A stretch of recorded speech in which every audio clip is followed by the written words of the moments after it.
로마서 9장 21절에서 29절입니다.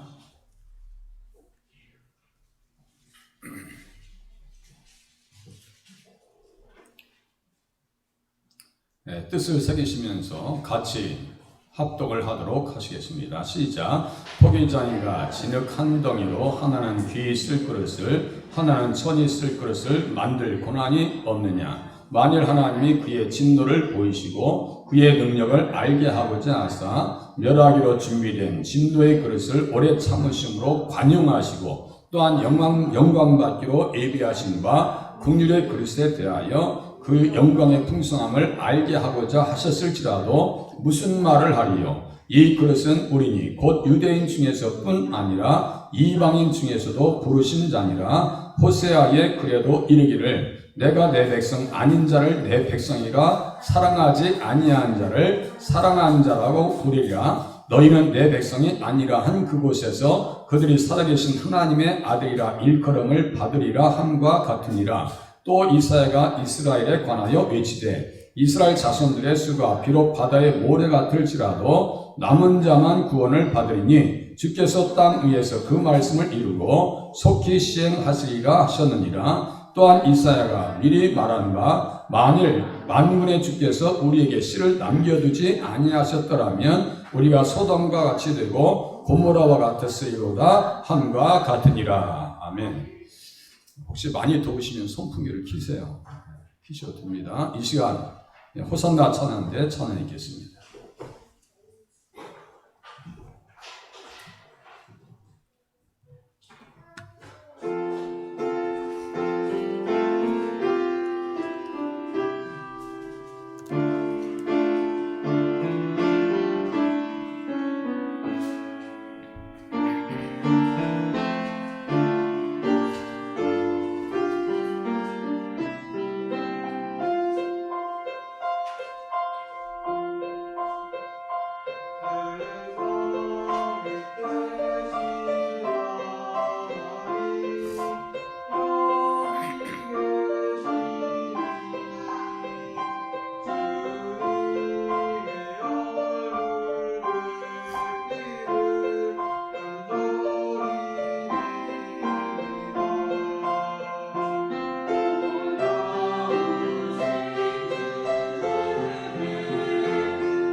아멘.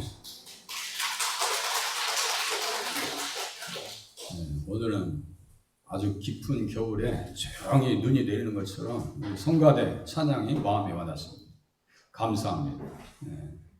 오늘 또 새로 오신 분들이 많으신데 우리 규민이, 정민이 이렇게 또 와서 너무 반갑고, 새벽마다 우리 손주 위해서 기도할 때 민채야, 하연이, 하은이, 또 현승이, 규민이, 정민이, 지우 다 기도합니다. 그래서 같이 오셔서 신앙생활 하실 수 있기를 바랍니다. 감사합니다. 오늘 말씀의 제목은 그리스도 안에 남은 자, 이렇게 말씀의 제목을 드렸습니다. 시대마다 남은 자가 있습니다. 그리스도 안에 남은 자, 지금으로 말하면 믿는 자를 얘기합니다. 그러니까 우리들은 그리스도 안에 남은 자인 줄로 깨달으시면 맞습니다. 하나님께서 온 세계를 홍수로 심판하실 때 남은 자는 노아의 가정이었습니다. 예수님 안에 남은 자들은 노아의 가정만 8식구만이 구원받았습니다. 그들은 방주를 만들어서 하나님께서 물로 심판하실 때 의의 상속자가 되었습니다. 의의 상속자라고 하는 것은 하나의 나라를 물려받았다라는 뜻입니다. 하나의 나라를. 그래서 그의 가정이 구원받습니다. 그래서 그 구원 사건을 베드로전서 3장 19절 이하에 보면 방주에서 물로 말미암아 구원을 얻은 자가 몇 명뿐이니 겨우 8명이라. 물은 예수 그리스도께서 부활하심으로 말미암아 이제 너희를 구원하는 편이 곧 세례라, 이렇게 얘기합니다. 그러니까 그 물도 부활로 세례로 해석한단 말이에요. 그러니까 이성으로는 이걸 풀 수가 없어요. 그냥 계시의 말씀으로 성경에 기록된 말씀을 통해서 우리가 이 이성적인 판단을 다 조절받으시면 맞습니다. 그렇게 하나님 말씀을 받으셔야지 내가 들을 수 있고 이해할 수 있는 것만 성경이다, 이건 자유주의 신학자들이 하는 얘기입니다. 우리 정말 정통 기독교인들, 장로교, 특별히 올바른 믿음을 가지고 있는 분들은 성경이 이것을 어떻게 이야기하고 있는가라고 하는 것을 잘 들으셔서 신앙생활을 하시면 맞습니다. 물을 세례라고 표현합니다. 세례라는 건 뭐예요? 죽는 겁니다. 내가 죽는 거예요. 내가 죽어야 살 수 있다. 내가 죽어야 둘째 사망의 해를 받지 않을 수가 있다. 이렇게 말씀을 드릴 수가 있습니다. 그래서 히브리서 11장에 보니까 믿음으로 노아는 아직 보이지 않는 일에 경고하심을 받아 경외함으로 방주를 준비하여 그 집을 구원하였다. 그렇게 하고 이로 말미암아 세상을 정죄하고 믿음을 따르는 의의 상속자가 되었느니라, 이렇게 말씀하고 있습니다. 믿음 있는 사람들이 남은 자다, 이렇게 이해하시면 맞습니다. 그런데 그 시대 사람들은 왜 버림받았는가? 베드로후서 2장 5절에 보니까 경건하지 아니했다, 이렇게 써 있습니다. 경건하지 아니했다. 이것을 다른 말로 표현하면 뭐예요? 믿지 않았더라. 믿음을 갖지 않았더라. 그래서 그 시대의 사람들을 보니까요, 창세기 6장 3절에 보니까 여호와께서 이르시되 나의 영이 영원히 사람과 함께하지 아니하리니. 하나님의 영이, 나의 영이 사람과 함께하지 않는다라고 하는 표현이 써 있어요. 그것은 무슨 말씀이냐면 성령께서 근심하고 성령께서 감동을 주셔도 그것을 소멸했다라고 하는 뜻입니다. 성령님을 소멸했다는 거예요. 아무리 이야기해도 듣지 않았다는 얘기예요. 복음을 듣지 않았더라라고 하는 것으로 이해하시면 맞습니다. 그래서 그 결과 그들 시대의 사람들은 어떻게 됐는가? 영의 사람이 되지 아니하고 육신이 되었다라고 써 있어요. 육신이 되었다. 육신이 되었다는 것은 하나님과 관계 없다는 얘기예요. 예수님과 관계 없다는 뜻입니다. 그래서 유다서 19절에 보니까 이 사람들은 분열을 일으키는 자며 육에 속한 자며 성령이 없는 자들아. 성령을 거부하고 성령을 소멸하니까 육에 속한 자요, 경건하지 아니한 자요, 예수님과 관계없는 자로서 성령이 없는 사람이 되었더라. 그래서 멸망당한 거예요. 반면에 노아의 가정은 그리스도 안에 남아서 구원의 역사를 경험합니다. 그래서 제가 썼어요. 반면에 그리스도 안에 들어오지 못한 모든 자들이 물의 심판을 받았다. 그들은 심판의 말씀을 들었어도 육체의 쾌락을 따라 살았고 일상의 삶 가운데 주신 모든 시간들을 허비하면서 살아간 사람들입니다. 모든 시간의 기본은 무슨 날이라고 했어요? 주일입니다. 기본을 모르면 시간을 어떻게 관리하겠어요? 주일을 성수함을 통해서 시간들까지 관리할 수 있는 지혜를 얻으실 수 있기를 바랍니다. 예수님께서 다시 오실 때 이 세상을 불로 심판하신다라고 성경에 써 있어요. 그때 그리스도 안에 남은 자들은 노아의 가정과 같이 구원을 받을 것입니다. 그때 세상은 물이 넘침으로 멸망하였을 때 이제 그때는 물로 멸망을 받았는데 이제 하늘과 땅은 그 동일한 말씀으로 불사르기 위하여 보호하신 바 되어 경건하지 아니한 사람들의 심판과 멸망의 날까지 보존하여 두신 것이니라. 그러니까 경건한 삶, 믿음의 삶을 살아야 된다고 하는 절박감을 가지시고 신앙생활을 하셔야 됩니다. 그래서 그리스도 밖에 있는 사람들은 감당할 수 없는 심판 가운데 들어갈 겁니다. 그래서 찬송가 304장을 가장 먼저 제가 찬양 올렸어요. 괴로운 세상 지나가고 땅 위의 영화 쇠하며 주 믿지 않던 영혼들은 큰 소리 외쳐 울어도 그 말씀 그대로 주님 오시는 날에 기대치 않은 그날을 맞이하는 사람들이 통곡하면서 울 것이다 라고 성경에 기록하고 있습니다. 구름 타고 오시리라 그를 찌른 자도 볼 것이요 땅에 있는 모든 족속이 그로 말미암아 애곡할 것이다. 성경 쓰여있는 그대로입니다. 그러니까 찬송가 304장은 믿는 사람과 믿지 않는 사람들의 마지막 운명을 미리 예언하면서 찬양하는 곡이 304장입니다. 그 끝인 하나님의 사람.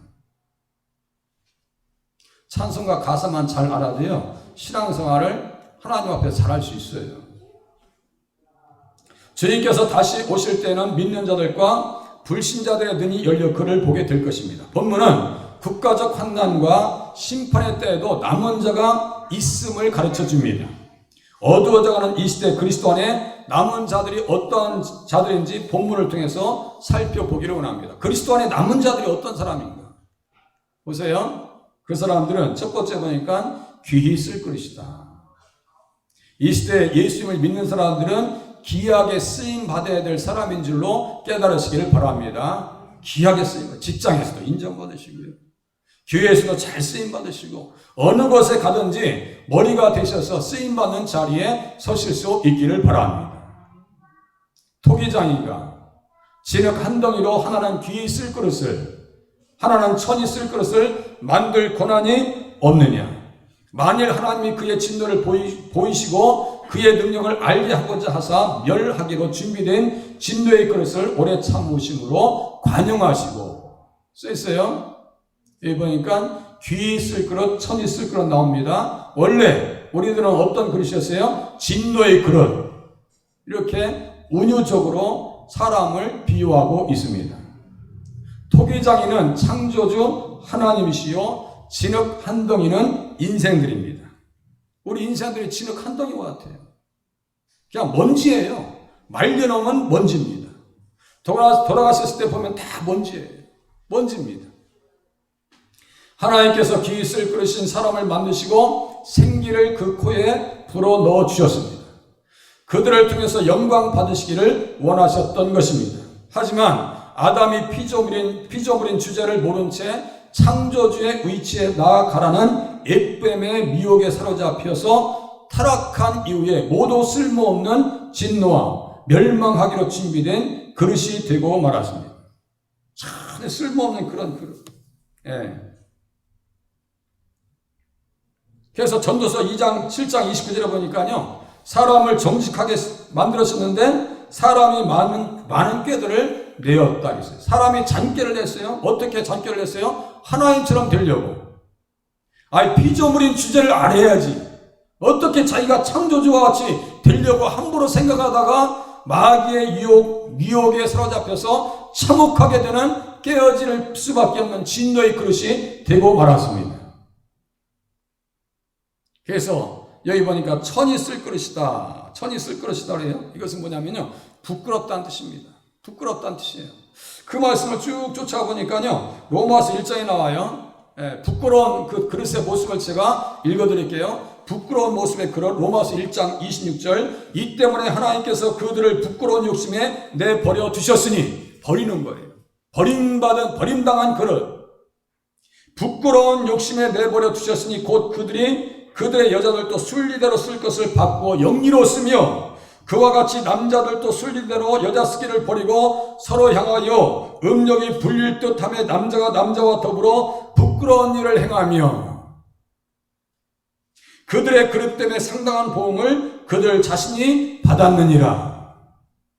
그들의 그릇 때문에 상당한 보응을 받았대요. 그것 중에 하나가 뭐예요? 동성애 때문에 생긴 병들이 뭐예요? 에이즈. 요새 유행하는 병, 유럽이나 남미 쪽에서 창궐하는 병이 뭐 있다고 그랬어요? 원숭이 두창. 들어보셨죠? 원숭이 두창. 제가 원숭이 두창이 뭔가 하고 한번 검색해봐서 보았더니요, 동성애자들을 통해서 나오는 병이래요, 이게. 가만히 있으면 되겠어요. 그런데 가만히 있으면 중간이라 가겠어요. 그런데 동성애 하겠다고 그래요. 그걸 합법화 시켜달라고 그럽니다. 어떻게 하려고? 에이즈도 감당을 못하면서 원숭이 두창. 우리 어렸을 때 그 기계충 있죠? 기계충. 그렇게 막 이런데 저런데 막 뭡니까? 곱는 거, 종기 같은 거 많이 났었잖아요. 그 모습 그대로 말이죠. 그 병 걸린 사람들 그 화면을 보니까 감당이 안 되겠어요. 천한 모습, 부끄러운 모습, 버림받은 사람들 속에 뭐가 있다고요? 음욕이 있고, 자기 정욕대로 살아가는 그런, 정말, 형편한 없는 모습들이 드러나더라. 상당한 보응을 받았느니라. 에이즈도 감당 못하면서 원숭이 두창을 또 어떻게 감당하려고, 이제, 코로나도 이제 겨우 지나갈까 말까인데. 사람은 그렇게 어리석습니다. 주님 앞에 돌아오는 길 외에는 없어요. 주님을 믿어야 살 수 있다는 사실을 우리가 알고 믿음이 얼마나 소중한지를 오늘 예배를 통해서 깨달으실 수 있기를 바랍니다. 천이 쓸 그릇. 하나님께서 우리를 부르셔서 어떻게 하신다고요? 귀하게 쓰시려고. 하나님의 영광을 드러내시려고. 그래서 진노의 그릇된 자들에게 오래 참으셨어요. 그들을 성령으로, 물과 성령으로 거듭나게 하시고 피로 씻어 주셨습니다. 천한 우리 그릇들을 귀한 그릇으로 만들어 주셨고, 진노를 받을 수밖에 없는 그릇들을 귀하게 쓸 그릇으로 만들어 주셨고, 재창조해 주셨다는 사실을 믿으실 수 있기를 바랍니다. 새롭게 만들어 주셨어요. 예수님의 피와 물로 깨끗하게 씻어 주셨어요. 그래서 고린도후서 5장 17절에 보니까 그런즉 누구든지 그리스도 안에 있으면 새로운 피조물이라. 천한 그릇에서 귀 쓸 그릇으로 바꾸어 주셨고, 만들어 주셨고, 재창조해 주셨는데 지식에까지 새롭게 하심을 입은 자다라고 하는 말씀을 하고 있습니다. 그러니까 우리의 지식 가운데 누가 계셔야 돼요? 예수님이 계셔야 됩니다. 그러한 자들을 약속의 자녀다, 사랑한 자다, 새 사람이라고 부르며 그리스도 안에 남은 자 귀 쓸 것이라고 이야기합니다. 그리스도 안에 초청된 저와 여러분들은 귀하게 쓰임 받아야 될 줄로 깨달으시기를 바랍니다. 귀하게 쓰임 받는 누구처럼요? 사도 바울처럼 귀하게 쓰임 받는 그러한 자리에 세워지실 수 있기를 바랍니다. 그리스도 안에 남은 자들은 누구일까요? 유대인과 이방인 중에서도 부르신 자다 이렇게 써 있어요. 부르신 자다. 또한 영광받기로 예비하신 바 긍휼의 그릇에 대하여, 귀하게 쓸 그릇, 긍휼의 그릇, 사람을 그렇게 비유합니다. 대하여 그의 영광의 풍성함을 알게 하고자 하셨을지라도 무슨 말을 하리요? 이 그릇은 우리니 곧 유대인 중에서 뿐만 아니라 이방인 중에서도 부르신 자니라. 써 있어요. 새스러운 새 부대에, 이런 말씀으로. 하나님께서는 진노를 받아 멸망을 당해도 아무런 말도, 어떠한 불평의 말도 할 수 없는 무능무기력한 그릇들을 일방적으로 부르시어서 긍휼의 그릇으로 만들어 주셨습니다. 지금 부름 받으셔서 교회에 오신 거예요. 부름 받으셔서 믿음 생활 하고 있는 것입니다. 이 그릇은 로마 교회의 구성원으로서 있는 우리들 곧 유대인 중에서뿐 아니라 이방인 중에서도 부르신 자라고 이렇게 말씀하고 있습니다. 어떤 사람들을 부르시는가 봤더니요, 미리 정하신 자들, 태초에 하나님께서 예정하신 자들을 부르시더라고요. 미리 아신 자들, 예정하신 자들, 그들을 부르십니다. 또 부르셔서 어떻게 하는가 했더니요, 우리 주와 더불어 교제하게 하신다라고 써 있어요. 여러분들 말씀을 묵상하는 중에, 기도하는 중에 우리 주님과 교제한다는 사실을 또한 깨달으실 수 있기를 바랍니다. 말씀을 들어야 주님과 교제가 가능한 거예요. 말씀을 들어요. 또 우리를 부르셨어요. 죄에서 자유하게 하셨다라고 성경에 기록하고 있습니다. 자, 그릇들을 일방적으로 부르셔서 긍휼의 그릇으로 만들어 주셨어요. 한 민족도 이방인에 해당됩니다. 그리스도 안에 남은 자들은 부름 받은 자들로서 구원의 전 과정 가운데 나타난 그리스도의 영광의 풍성함을 알게 하십니다. 구원의 과정을 한번 봤더니요, 9가지 단계입니다. 부르심, 그렇게 하고 거듭나게 하시고 회개시키시고 믿음을 주시고 의롭다 하시고 양자 만들어 주시고 성화하게 예수님을 닮아가게 만드시고 성도의 견인, 마지막으로는 하나님 나라에서의 영원한 영광입니다. 성도의 견인이라고 하는 뜻은요, 이게 좀 쉽지 않은 표현인데요, 정말 부름받았으면요, 어떠한 현상들이 나타나셔야 되냐면 끝까지 인내해야 합니다. 이게 성도의 견인입니다.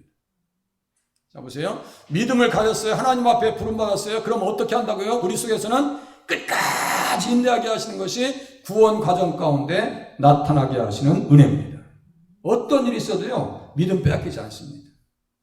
이것이 성도의 견인입니다. 환난과 시련이 많습니다.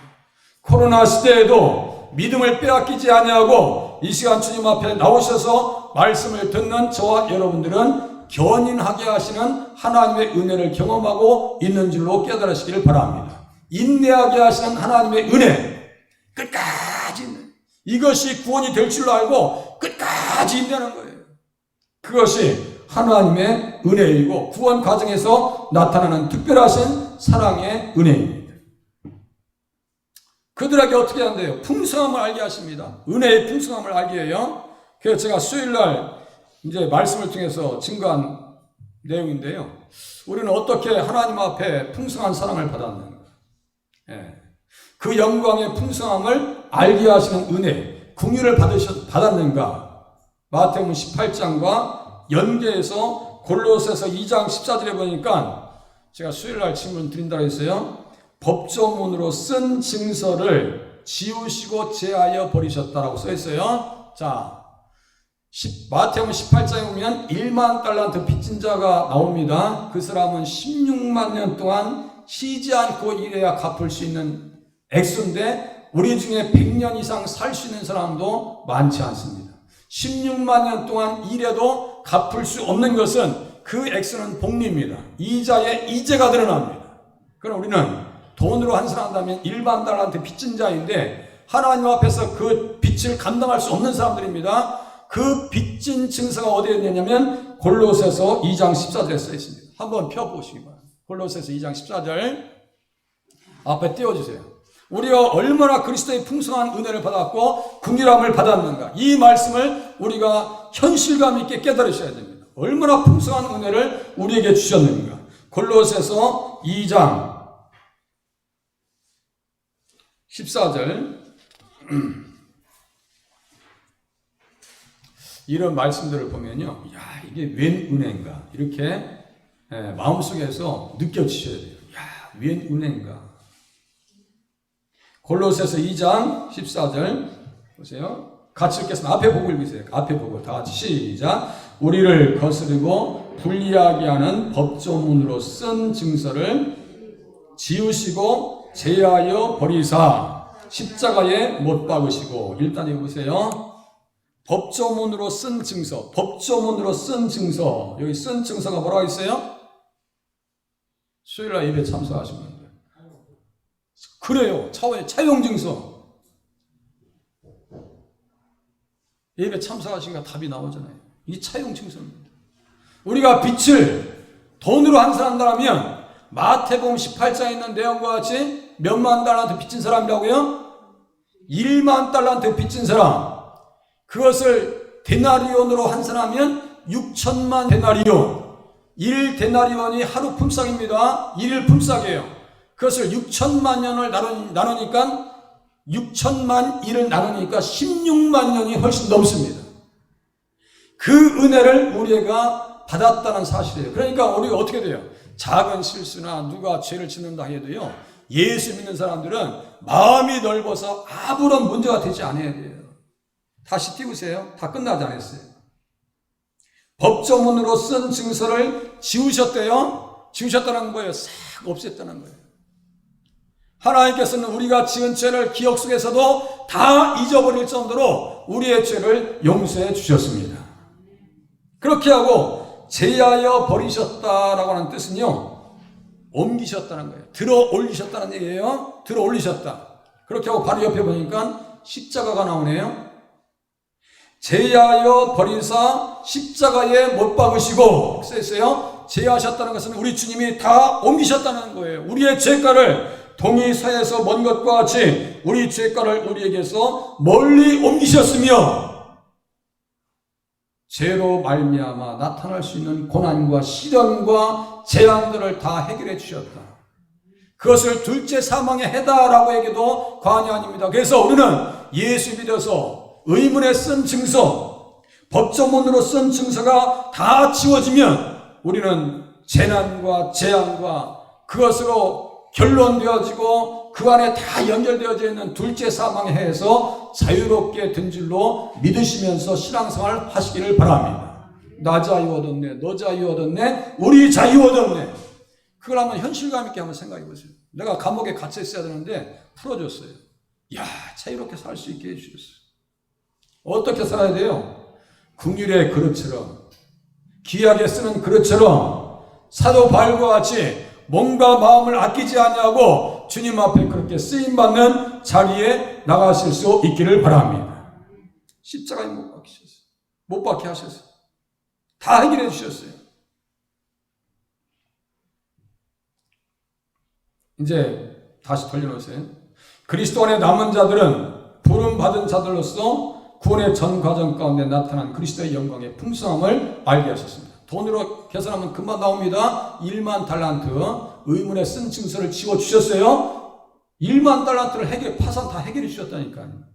예수님의 완전하신 성품, 십자가의 사랑과 용서, 능력과 지혜의 풍성함을 알게 하셨습니다. 십자가 무한 영광일세, 요단강을 건너간 이후에 무한 영광일세, 이 은혜 때문에, 이 소망 때문에 신앙생활 잘 하셔야 될 줄로 깨달으시기를 바랍니다.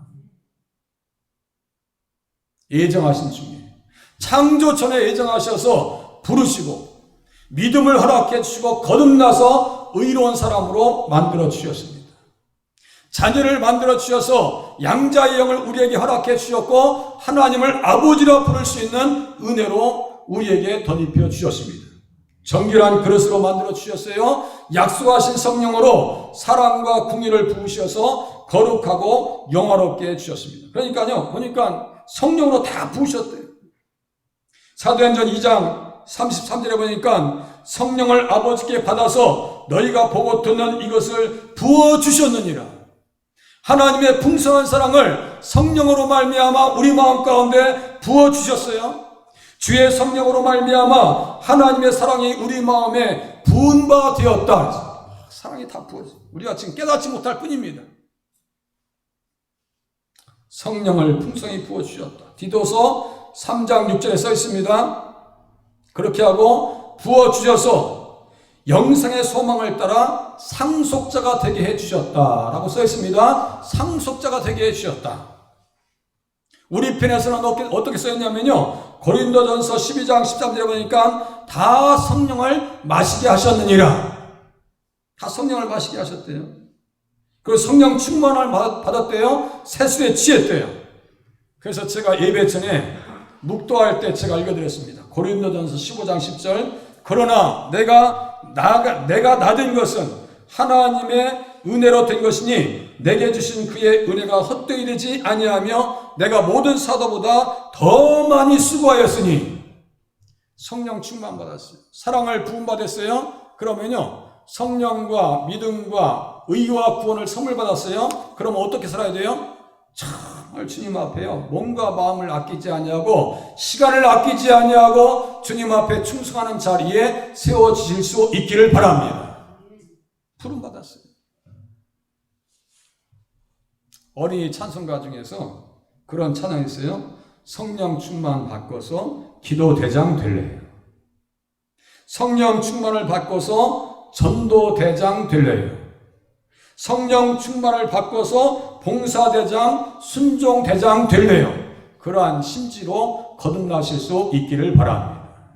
정말 우리 마음 가운데 사랑을 끊임없이 부어주셨어요. 긍휼을 부어주셨습니다.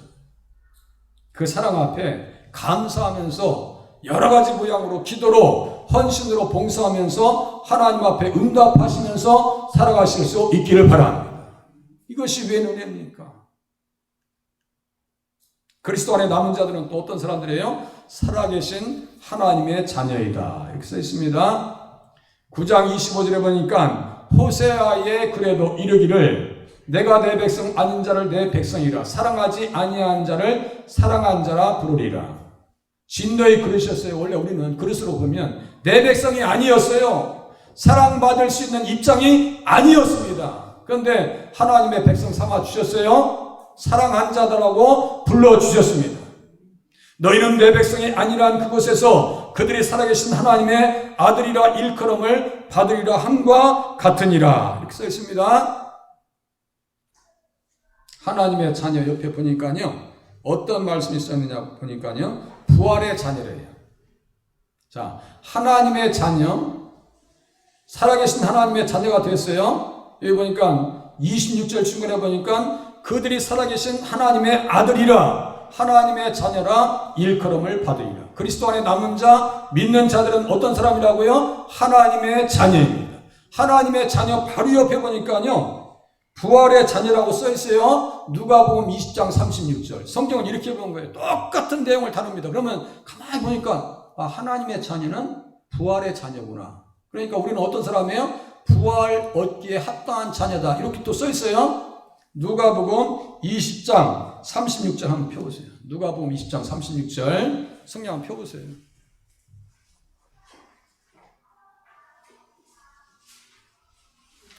하나님의 자녀 하나만 개념을 가지고도요 30-40분 설교해야 돼요. 그런데 가만히 보세요. 하나님의 자녀 옆에 어떤 중요한 내용들이 써 있는가.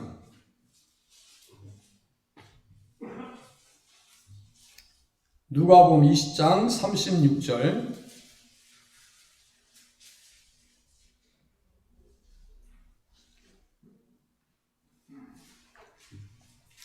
자, 못 찾으셨으면 35절, 36절, 일단 36절 같이 읽겠습니다. 다 같이 읽겠습니다. 시작. 그들은 다시 죽을 수도 없나니 이는 천사와 동등이요 부활의 자녀로서 하나님의 자녀입니다. 하나님의 자녀가 바로 옆에 뭐라고 써 있어요? 부활의 자녀. 할렐루야. 죽을 수도 없대요. 죽을 수도 없대. 죽을 수도 없대.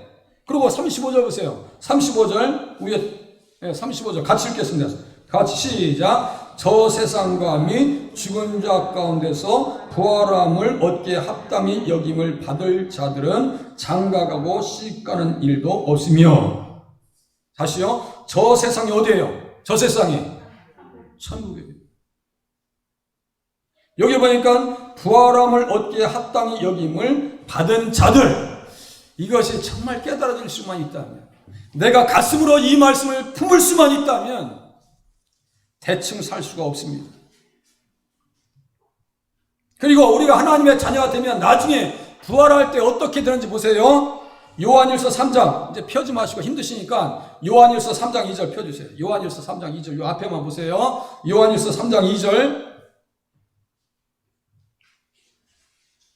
앞에 보시고 같이 읽겠습니다. 시작. 사랑하는 자들아, 우리가 지금은 하나님의 자녀라. 장래에 어떻게 될지는 아직 나타나지 아니하였으나 그가 나타나시면 우리가 그와 될 줄을 아는 것은 그의 참모습 그대로 볼 것이기 때문이라. 일단 보세요. 부활의 자녀요, 하나님의 자녀입니다. 장래에 어떻게 될지는 아직 나타나지 아니하시나. 지금은 볼 수가 없어요. 지금은 그가 나타나시면, 그때가 언제예요? 예수님 오실 때 그가 나타나시면 우리가 그와 같을 줄을 아는 것은 그의 참모습 그대로 볼 것이기 때문이라. 그것이 어디 나왔어요? 고린도전서 15절에 보니까 욕된 것으로 심고 강한 것으로, 약한 것으로 심고 강한 것으로, 썩을 것으로 심고 썩지 아니할 것으로 다시 부활한다라고 성경에 써 있어요. 그 말씀입니다. 그러니까요, 성경이 그리스도 안에서 얼마나 논리적인지 몰라요. 다시요, 이런 말씀을 가슴에 품을 수 있다면, 이 말씀을 내가 깨달을 수만 있다면, 이 말씀을 의지해서 내가 살 수만 있다면 물불을 가리지 아니하고 하나님의 일을 감당할 수 있을 뿐만 아니라 새벽에 피곤한 시간도 일깨워서 주님 앞에 나와서 기도하시는 줄로 믿으실 수 있기를 바랍니다. 새벽에 기도하시는 거 너무너무 감사해요. 그리스도 안에 남은 자들에 대하여 호세아가 주전 700년 전에 예언했습니다. 그들을 예수님과의 관계에서 신부다라고 말하였습니다. 그들은 본래 음탕한 여인 고멜의 자녀로 로암이, 그것을 해석한다면 하나님의 백성이 아니었습니다. 로라고 하는 것은 아니라는 뜻이에요. 암미라는 것은 나의 백성이라는 뜻입니다. 사랑받지 못할 대상, 궁유람을 얻지 못할 대상으로 곧 로르하마의 백성들, 궁유를 받을 수 있는 사람들이 아니었어요. 그런데 그 사람들을 다시 사랑하시고 친백성으로 삼아주셨다고 했어요. 친백성이라고 하는 것은 출애굽기 19장 5절 6절에 보니까 자기 백성, 자기 소유 이렇게 써있죠. 이것이 너무너무 중요한 뜻이라 했죠. 자기 소유, 이건 돈으로 가치로 환산이 안 됩니다. 손흥민 선수가 스포츠 스타 중에서도 가장 몸값이 비싼데요, 그 선수와도 비교가 안 된다는 거예요. 친백성, 자기 백성, 이거 한글로 표현한 것이 너무 뜻이 약해요. 너무너무 보배로운 백성이다. 친백성으로 삼아주셨고 그리스도 안에서 다시 품어주시기로 하여서 사랑받는 자녀, 궁유를 받는 대상으로 만들어주셨습니다. 누구를요? 그리스도 안에 믿는 자들을 사랑의 대상, 궁유의 대상, 하나님의 백성으로 만들어주셨는데 일반적인 백성이 아니라 특별한 백성, 아주 특별한 보물로 만들어주셨다. 그런 자존감을 가지고 신앙생활을 하실 수 있기를 바랍니다. 그리스도 안에서 모든 죄와 허물을 덮어주셨고 받아주시기로 작정하셨습니다. 깨어지고 버림받아 더 이상 사용할 수 없는 그릇들, 벌써 토기장의 손에서 터져서 산산조각 났을 백성들을 다시 품기로 하신 것입니다. 그래서 주님은 토기장이십니다. 시편 2장에 보니까요, 그가 철장으로 질그릇을 붓을 튀는 것처럼 부순다고 써있어요. 여기 보니까 철장으로 그 옆에 토기장이다라고 써있어요. 70년에 보니까 토기장이다. 예수님은 토기장입니다. 예수 안 믿어? 주님 앞에 돌아오지 않아? 어떻게 깨진다고요? 질그릇을 산산조각 내듯이 무엇으로요? 철장, 이게 철 몽둥이라는 얘기예요. 박살낸다는 거예요. 그러니까 예수 믿기를 천만다행이죠. 할렐루야. 예수 믿기를 천만다행이에요. 그건 예수 믿어야 깨닫는 말씀이에요. 예수 안 믿으면 그게 뭔지 몰라요. 깨진지, 상당한 보험을 받았는지, 원숭이 2층을 걸렸는지, 에이즈 걸렸는지, 그 치료비 국가에서, 국민건강보험공단에서 돈 다 내주고 있습니다. 그거. 에이즈 걸린 사람들. 속이 터집니다.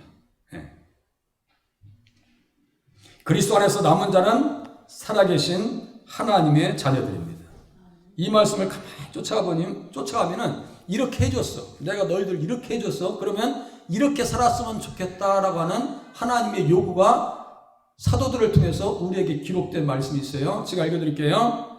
너희가 전에는 백성이 아니더니, 베드로전서 2장 10절, 이제는 하나님의 백성이요 전에는 궁유를 얻지 못하였더니 이제는 궁유를 얻은 자니라. 이제 하나님의 백성이 되었고 궁유를 얻은 자가 됐다고요. 의문에 쓴 증서, 법조문에 쓴 증서를 지우고 십자가의 제하에 버리셨다니까요. 하나의 백성 삼아 주셨고 궁유를 얻은 자로 만들어 주셨어요. 그러면서 얘기합니다. 사랑하는 자들아, 사랑하는 자들. 거류민과 나그네 같은 너희를 권하노니 너희 영혼을 거슬러 싸우는 육체의 정욕을 제어하라. 할렐루야. 육체의 정욕을 제어하라. 육체의 정욕을 제어하라. 그렇게 요구하고 있습니다. 또 넘겨보겠습니다. 우리는 하나님의 자녀입니다. 우리는 어떤 사람입니까? 마지막. 오늘 되게 빨리 끝내네요. 27절 이하 보니까 또 이사야가 이스라엘에 관하여 외치되 이스라엘 자손들의 수가 비록 바다의 모래가 될지라도 남은 자만 구원을 받으리니. 여기 써있잖아요. 남은 자는 어떻게 된다고요? 구원받는다. 구원받는다. 성경 그대로 받아들이면 됩니다. 받으시면 돼요. 주께서 땅 위에 그 말씀을 이루고 속히 시행하시리라 하셨느니라. 또한 이사야가 미리 말한 바 만일 만군의 주께서 우리에게 씨를 두지 아니하셨더라면 우리가 소돔과 같이 되고 고모라와 같았으리로다 함과 같으니라. 물로 심판하실 때 남은 노아의 가정이 구원을 받았고 소돔과 고모라가 불로 심판받을 때 남았던 의로운 롯이 구원을 받습니다. 의로운 롯이 구원받아요. 그 구원받는 과정에서 롯을 가만히 보니까요, 어떤 삶을 살았는가. 제가 읽어드릴게요. 베드로후서 2장 7절 8절. 무법한 자들의 음란한 행실. 보세요. 무법한 행실의 음란한 행실. 보세요. 무법한 행실의 음란한 행실. 무법이라고 할 때 법이 무엇으로 이해하시면 맞다고 했어요? 법. 십계명. 그러니까 무법한 자들의 음란한 행실. 그러니까 십계명에 몇 계명이 깨졌어요? 7계명이 깨졌네요. 다 이렇게 연결되어 있어요. 지금도 십계명은 도덕법으로 살아있는 법이다. 유효한 법이다라고 말씀드렸어요. 자, 구약의 언약궤를 보면 속죄수가 있습니다. 속죄수는 이중적 의미가 있습니다. 내가 예수님을 영접하면 속죄소 위에 뿌려진 예수님의 피로 말미암아 짐승의 피로 말미암아 모든 불법에서 속량함을 받고 자유를 받습니다. 그러면 다음에는 불법 가운데 들어가면 돼야 안 돼요? 죄를 지면 돼야 안 돼요? 죄는 불법이라고 그랬죠? 죄는 불법이라고 했어요. 요한일서 3장 4절. 죄를 짓는 자마다 어디에 속한다고 써있어요? 요한일서 3장 8절. 죄를 짓는 자마다 누구에게 속한다고 했어요? 마귀에게 속한다고요. 다시요. 그런 의미에서 베드로후서 2장 7절 읽어드릴게요. 무법한 자들의 음란한 행실로 말미암아. 그 음란한 행실의 구체적인 죄목들이 뭐예요? 소돔과 고모라의 구체적인 죄목들이 뭐예요? 동성애예요. 아니, 천사들 와도 우리가 상관하겠대. 천사들을 간음하겠대. 성폭행하겠대. 이 세상에 이게 말이 될 이야기예요. 그러니까 불로 그냥 떨어 죽는 거예요. 앞으로 세상이 그렇게 정죄를 당할 것입니다. 무법한 자들의 음란한 행실로 말미암아 고통당하는 의로운 롯. 그래서요, 롯은 그 안에 들어가서도요, 고통당했다고요. 이야, 이렇게 살면 안 되는데. 내가 이 땅에 괜히 들어왔어. 내가 이 땅에 살면 안 됐었는데. 이는 이 의인이 그들 중에 거하며 날마다 저 불법한 행실을 보고 들음으로 그 의로운 심령이 상함이라. 그래서 구원받습니다.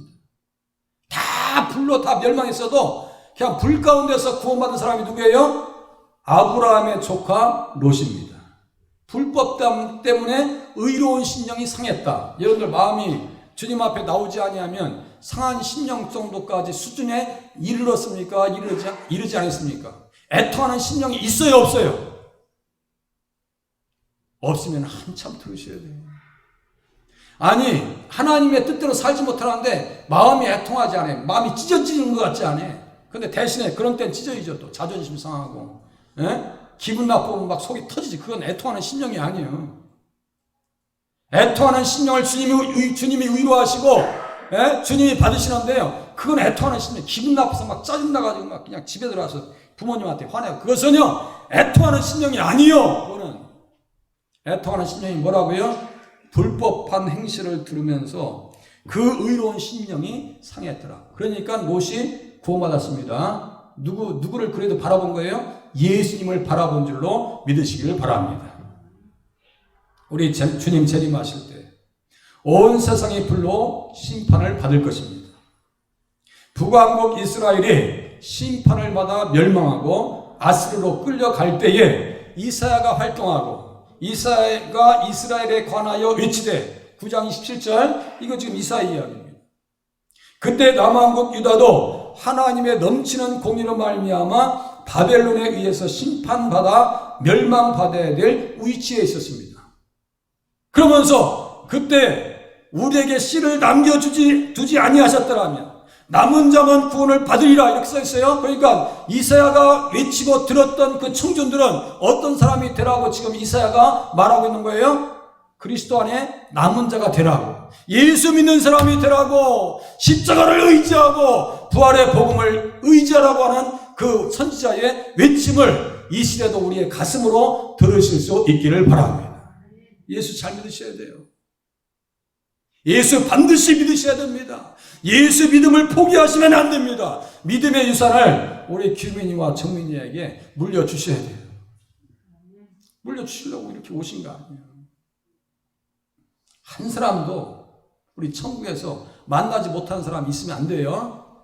아나운서, 남자 아나운서 세 사람이 이 토크쇼 하는 방송이 있어요. 뭐 상진인가 누구 이 셋이 토크쇼 하는 그 유명한 저희가 드라마도 뭐 있어요. 제가 잠깐 지나가면서 보니까 천국을 갔다 온 사람 이야기해서 이제 그 사람들이 자기들끼리 얘기해요. 그래서 교회를 잘 다니시는 분이 교회를 갔다가 오던 길인가 가던 길인가 대형 사고를 당합니다. 차가 산산조각 납니다. 아버지는 현장에서 죽습니다. 아들은 의식불명입니다. 15일 정도인가 중환자실 상태에서 의식 없다가 깨어납니다. 그 아이는 아버지가 죽은 줄도 모릅니다. 그런데 어머니를 만나서 얘기합니다. 엄마, 내가 천국에서 아버지 봤어. 천국에서 아버지 봤어. 그렇게 해서 천국에서 또 형이 둘이 있더라. 어머님이 더 깜짝 놀라는 거야. 왜? 내가 이 아이를 태어나기 전에 두 아이를 유산시켰다는 거야. 그 아이들까지 어디가 있는 거예요 지금? 천국에서 만나고 있는 거예요. 천국에 있는 줄로 깨달으시길 바랍니다. 천국은 반드시 있습니다. 어떤 분이 천국 갔다 왔는데요, 성경에 써있는 그대로더래요. 성경에 써있는 그대로. 그러니까 우리가 입신 체험이 없다 할지라도 성경을 보면서 하나의 나라의 소망, 내세의 소망을 가지고 신앙생활을 하시되 말씀을 의지해서 불법 가운데 들어가지 마시고 하나님의 법을 따라서 의의 상속자가 되실 수 있기를 바랍니다. 이사야가 그 외쳤어요. 남은 자가 되어야 된다. 남은 자. 이때 이사야는 모래와 같이 많은 사람들 중에서 남은 자들이 구원받는다고 외쳤습니다. 종말의 때 그리스도 안에 남은 자들은 구원을 받습니다.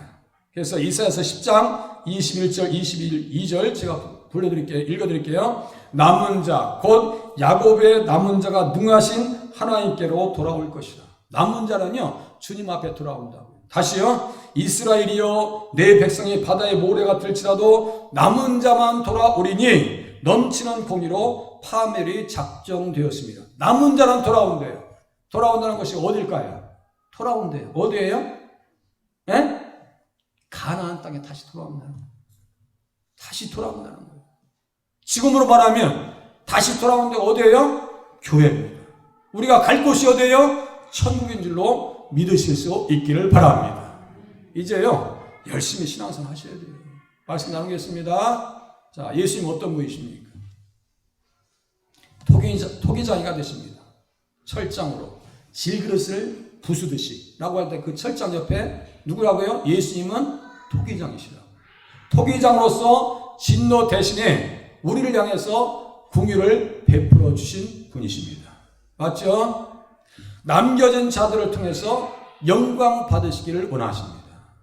주님 앞에 깨닫는 감사, 경험하는 감사, 종말의 때 남겨진 자들로 구원받게 하십니다. 어디 가게 하세요? 천국 가게 하십니다. 주님 오실 때 주님의 몸과 같이 바꾸어 주실 줄로 기대하시기를 바랍니다. 또 보시겠습니다. 그러면 어떻게 사셔야 될 것 같아요? 진노의 그릇에서 긍휼의 그릇으로 바꾸어 주셨습니다. 감사하면서 살아가실 수 있기를 바랍니다. 너무너무 감사합니다.